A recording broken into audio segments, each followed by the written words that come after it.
Fala pessoal do YouTube, tudo de boa?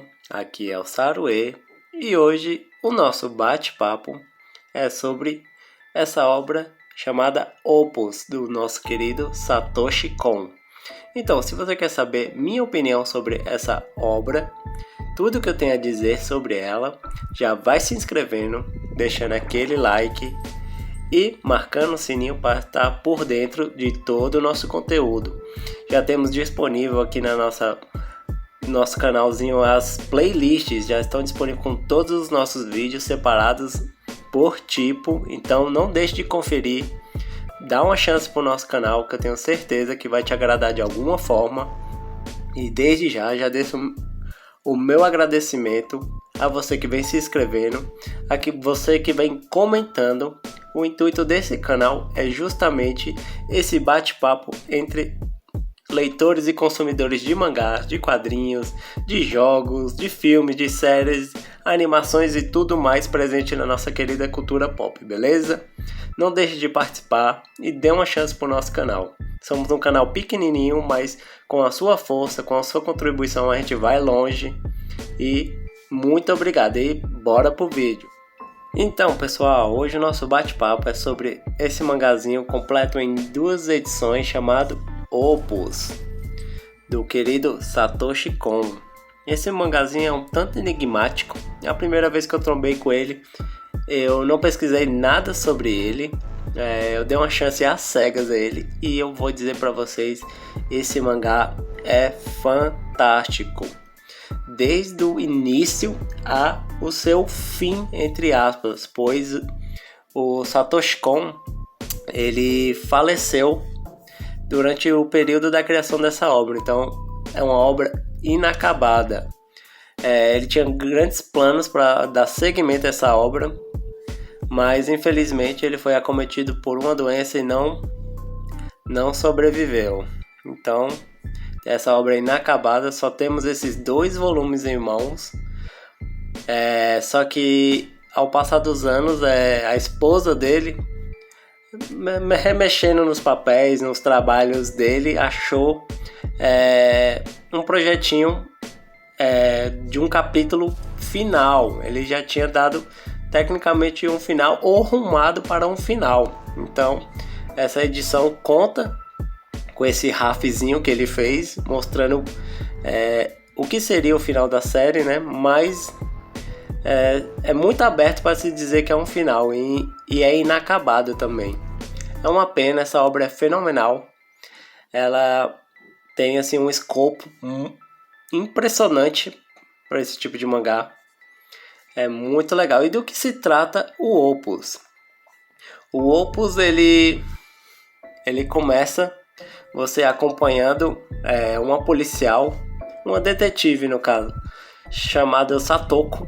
Ela está enfrentando uma seita religiosa chamada A Fé Sem Nome, se eu não me engano é esse o nome da seita, que é liderado por um cultista chamado O Máscara. E o Máscara ele possui poderes telecinéticos, lá a Akira de ser, o universo aqui criado. E a gente inicia a história justamente no momento desse embate final. A loucura já começa aí, a gente começa acompanhando a história justamente já o embate final naquele momento entre a Satoko e o Máscara. E durante esse embate a gente vai percebendo que a gente já está acompanhando a história pelo final. Só que aí, num grande momento da história, o traço vai mudando até virar um rafzinho de lápis. E aí a gente percebe que a gente está acompanhando um mangá dentro de um mangá. Exatamente. O início que é da Satoko, junto com o Máscara, é um mangá criado por um personagem dentro da história. E ele está criando esse mangá chamado Resonance, que conta a história da Satoko e do Máscara. E ele está indo para o seu capítulo final dentro da história. Durante um período da reunião, o autor desse mangá já resolve matar um personagem que vem roubando a cena dentro da história, que se chama Lin. O Lin, após a reunião que ele tem com o editor dele, no caso, o Lin invade o estúdio do criador e rouba a página que daria a morte do Lin com o Máscara. Exatamente, é muito confuso estar explicando isso para vocês, mas quando eu estiver mostrando o mangá, vai ficar mais entendível o que eu quero dizer.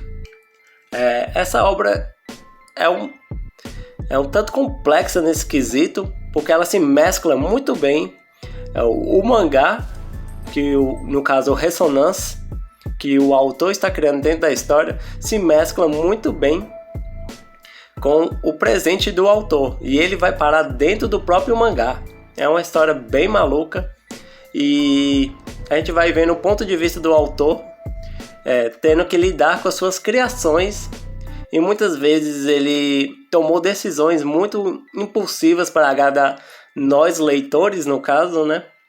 Matou um personagem querido sem o menor sentimento, sem o menor remorso, machucou, deu um passado muito perturbador para um personagem sem nem pensar a forma que isso afetaria o personagem. E é muito louco que ele tem que lidar com isso quando ele está vivendo dentro do mangá dele. Ele percebe que ele foi um pai cruel ao dar esses destinos aos seus personagens. Muitas vezes nem era um destino que ele queria dar, mas para agradar e elevar o patamar da revista onde ele publicava. E isso é uma coisa bastante a se pensar, essa história de personagem, de criação de personagens, né? Então, esse autor ele começa a ser visto como o deus dentro do mangá, que é muito engraçado em alguns momentos, a interação dele com a personagem dele. Então, ele resolve até mudar os rumos da história justamente por isso, porque ele, interagindo com os personagens dele, ele põe a mão na consciência e resolve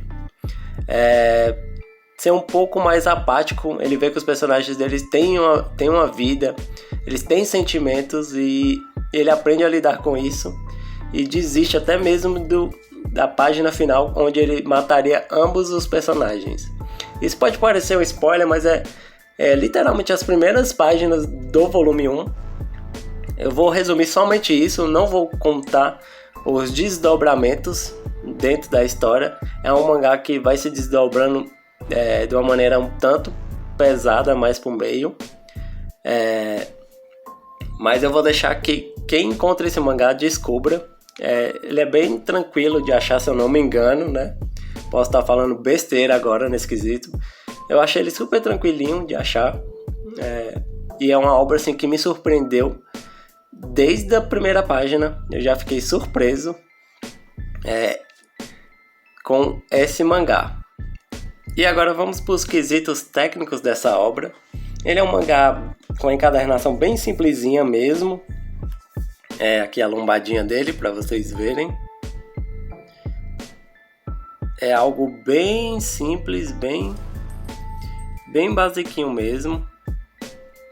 Aquela encadernação, essa encadernação lembra bastante a do Fullmetal Alchemist. Ele parece até um caderninho brochura, bem legalzinho. Ele possui páginas coloridas no início, com papel couché, mas a página dele é bem ruinzinha, é aquele papel Prizia Bright ou o próprio papel jornal. A gramatura dele é um pouquinho mais alta do que o próprio papel jornal, mas é bem ruinzinha nesse quesito. Poderia ter sido melhor, já que era uma obra de um autor tão famoso. Se vocês não estão associando quem é o Satoshi Kon, o Satoshi Kon ele trabalhava bem mais com cinema e animações. Ele é o responsável pelo aquele anime Paprika e Perfect Blue. São animes icônicos dentro do cinema. Eles marcaram época. São animes muito interessantes. Eles revolucionaram do período que eles saíram. E até hoje são citados e referência usada constantemente no cinema. Também no cinema americano, inclusive. Muitos diretores se inspiram nessa vibe meio... como eu posso dizer, meio viajada do Satoshi. E ele fez esses 2 filmes que são mais, mais famosos dele, que é o Paprika e o Perfect Blue, beleza? São 2 ótimos filmes, recomendo fortemente a quem nunca assistiu a assistir eles. Aí já fica 3 recomendações do autor para vocês se amarrarem de vez dele. Fica o mangá e essas 2 animações, beleza? Agora vamos aqui mostrar o mangá para vocês.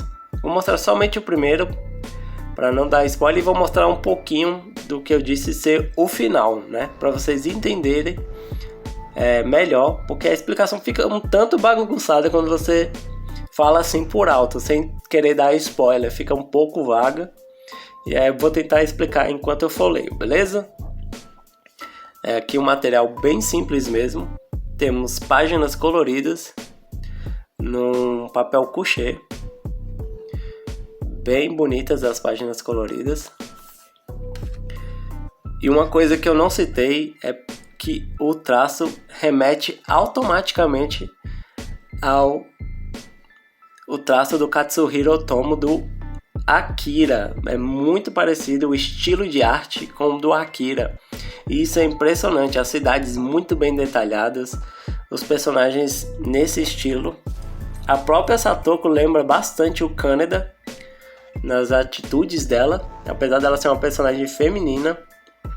Eles são muito parecidos em atitudes e tudo mais. Muito legal. E aqui a gente tem o vilão, o Máscara.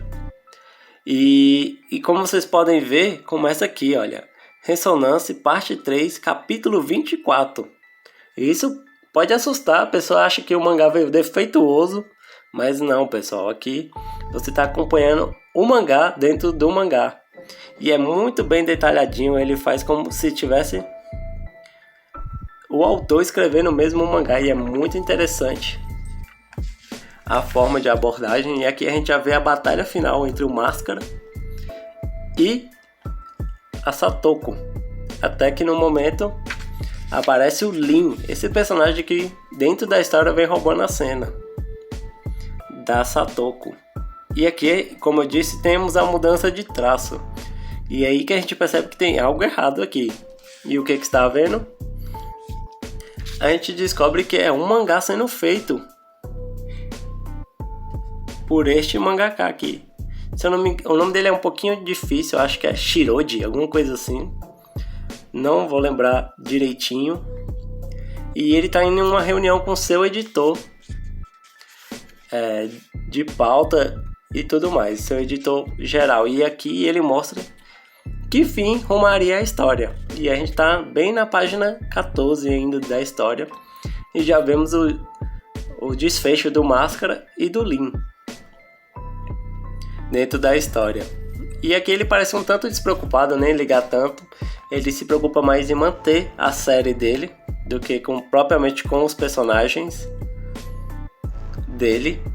E é muito legal a gente ver isso. A gente vê a rotina dele dentro do estúdio dele com o assistente dele, é muito legal. Eles ficam brincando como se fosse de uma mímica. Tem um nome até da brincadeira aqui deles, que é Shitori. Isso mesmo, Shitori. Que ele bota uma palavra e ele tem que criar outra palavra com a sílaba final da palavra que antecedeu a dele. E é muito interessante. E é que ele vai virando a noite escrevendo o mangá até que ele começa a achar que tá delirando nesse momento aqui. E o que acontece? Ele vê um buraco na página dele, um buraco com profundidade.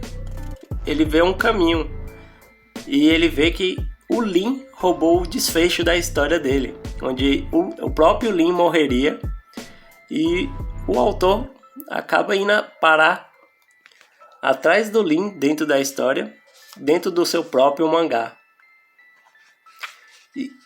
e caindo bem no desfecho final em cima do Máscara. É uma história muito legal, a ambientação, o traço, tudo é muito bem feito, bem bacana mesmo.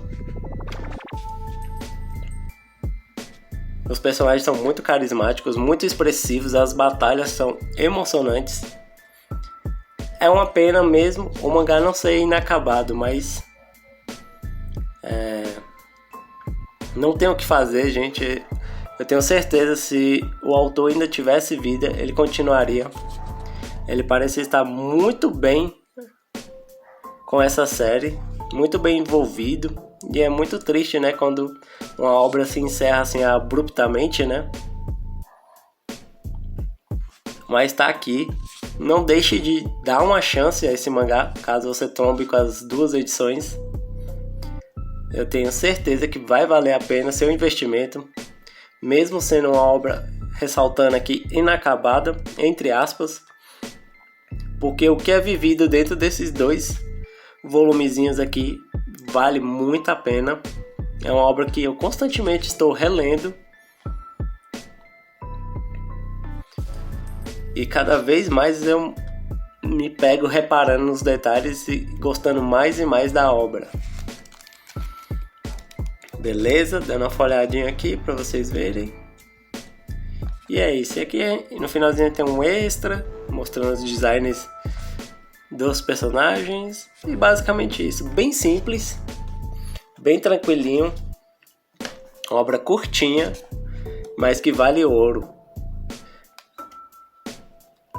Nesse volume a gente não possui páginas coloridas, só essa inicial mesmo. Mas na primeira página, beleza? E aqui a gente tem um texto, né, explicando tudo o que aconteceu com o autor, né? E aqui o rafizinho que ele fez direcionando para o final da história, beleza? Vocês podem ver que que é bem inacabado mesmo, mas mostra os rumos que ele tomaria dentro da história. Beleza? Bem bacana mesmo a obra. Mais um rafizinho aqui, mais uns designers de personagens bem legal. Um material bem simples, possui bastante transparência. E aqui o próprio Satoshi Kon, contando um pouquinho sobre ele, das suas obras em vida. É um cara que merece ser bastante lembrado. Muito legal o trabalho dele dentro do cinema de animações. É muito legal mesmo. E esse mangazinho aqui foi o meu primeiro contato com ele, fora do campo de filmes e animações, beleza? Nunca li outra obra dele em mangá, e nem sei se tem outra obra dele, beleza? Mas se tiver, comenta aí pra gente se você são um apreciador do trabalho dele. Se nunca ouviram falar, beleza? Comenta aí pra gente. E espero que essa diquinha tenha valido a pena. Pra mim ela vale ouro. Gostei muito. Eu vim literalmente às cegas e não me decepcionei. Já li acho que 5 vezes essas 2 edições. Muito bacana. E como eu disse, eu sempre estou olhando os easter eggs, pescando alguma coisinha dentro delas. Muito legal mesmo. Então é isso, pessoal. Se você ficou até aqui, muito obrigado. Essa foi a diquinha da vez aqui, o Opus. Se você já conhecia, se você já tem na sua coleção, comenta aí pra gente. Vamos trocar uma ideia sobre esse mangá, beleza? Já vai se inscrevendo aí, deixando aquele like, dá essa moral aqui pra gente. Como eu disse, a gente é um canal muito pequenininho. E se você gosta do conteúdo, compartilha ele, comenta nele, se inscreve nele, mostre para outras pessoas. Mesmo os canais pequenininhos têm muito a dizer sobre os mangás, beleza? E é isso, pessoal. Agradeço demais pela sua atenção. Muita saúde, se cuidem direitinho. Um forte abraço e até o próximo vídeo, beleza? Valeu!